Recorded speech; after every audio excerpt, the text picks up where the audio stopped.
L'Union européenne, l'Union européenne vient de sanctionner le Rwanda.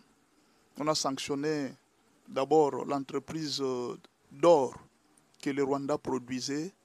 On a sanctionné quelques généraux. Est-ce que ça veut dire que la guerre va se terminer directement? Non, ce n'est pas ça. Quel est l'avantage de ces sanctions vis-à-vis de la RDC?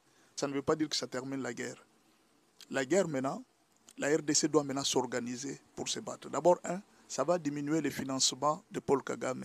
Et puis de deux, ça va diminuer les appuis de Paul Kagame et ses mouvements de déplacement parce que beaucoup de gens qui travaillent avec lui commencent maintenant à avoir peur. Vous voyez, c'était quelqu'un que personne ne pouvait toucher. Aujourd'hui, il est devenu touchable. Ce que Félix avait dit, la moindre escarmouche, ce que Félix vient de faire, c'est plus que la moindre escarmouche. Le président russe, Vladimir Poutine, avait conseillé au président Félix. Il lui avait dit, n'ose jamais déclarer la guerre contre le Rwanda. Si tu oses le faire, tu risques de perdre la partie de ton pays. Reste toujours dans la raison. Voyez un peu. Ça, c'est les conseils que Poutine lui avait donné parce qu'il connaissait les enjeux de cette guerre.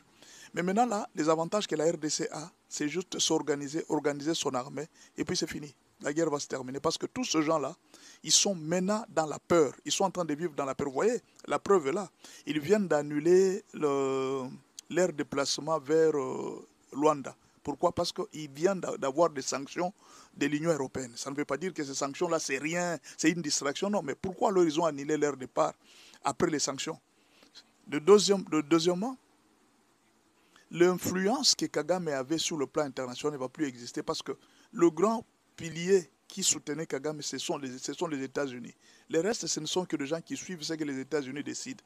Tu ne peux pas dire non là où les États-Unis ont dit oui. Donc la vraie guerre qu'on avait, c'était avec les Américains. Si la RDC vient de faire les deals avec les Américains, vous voyez, les sanctions commencent à tomber. L'Union européenne avait refusé. Combien de voyages le président Félix a fait en Europe où il n'avait même pas de gain de cause et tout le monde s'est moqué de lui? Si aujourd'hui l'Union européenne doit condamner il y a beaucoup d'avantages pour la RDC. Il suffit juste que la RDC s'organise, organise les Ouazalendo et la guerre va très bien se terminer. On n'a même pas besoin de cesser les faits, ni même de quoi, non. C'est juste de s'organiser.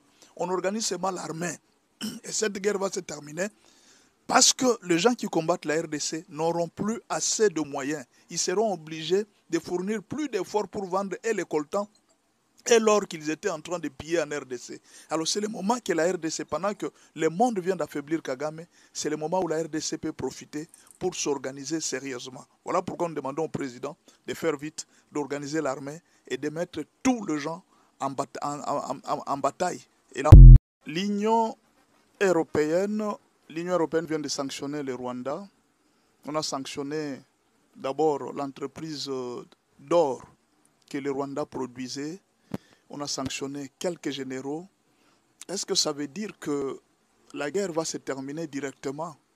Non, ce n'est pas ça. Quel est l'avantage de ces sanctions vis-à-vis de la RDC? Ça ne veut pas dire que ça termine la guerre. La guerre maintenant, la RDC doit maintenant s'organiser pour se battre. D'abord, ça va diminuer le financement de Paul Kagame. Et puis de deux, ça va diminuer les appuis de Paul Kagame et ses mouvements de déplacement parce que beaucoup de gens qui travaillent avec lui commencent maintenant à avoir peur. Vous voyez, c'était quelqu'un que personne ne pouvait toucher. Aujourd'hui, il est devenu touchable. Ce que Félix avait dit, la moindre escarmouche, ce que Félix vient de faire, c'est plus que la moindre escarmouche. Le président russe, Vladimir Poutine, avait conseillé au président Félix. Il lui avait dit, n'ose jamais déclarer la guerre contre le Rwanda. Si tu oses le faire, tu risques de perdre la partie de ton pays. Reste toujours dans la raison. Voyez un peu. Ça, c'est les conseils que Poutine lui avait donné parce qu'il connaissait les enjeux de cette guerre.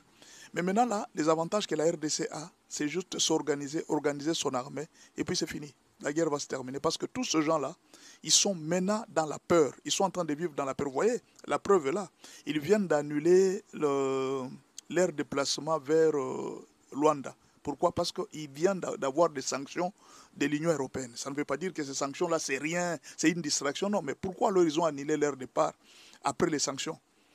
Deuxièmement, l'influence que Kagame avait sur le plan international ne va plus exister parce que le grand pilier qui soutenaient Kagame, ce sont les États-Unis. Les restes, ce ne sont que des gens qui suivent ce que les États-Unis décident.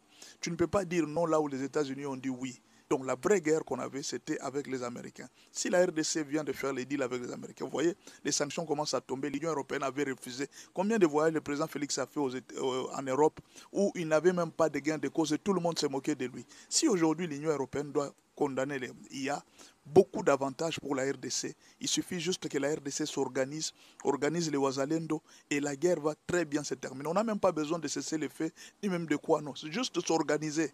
On organise seulement l'armée.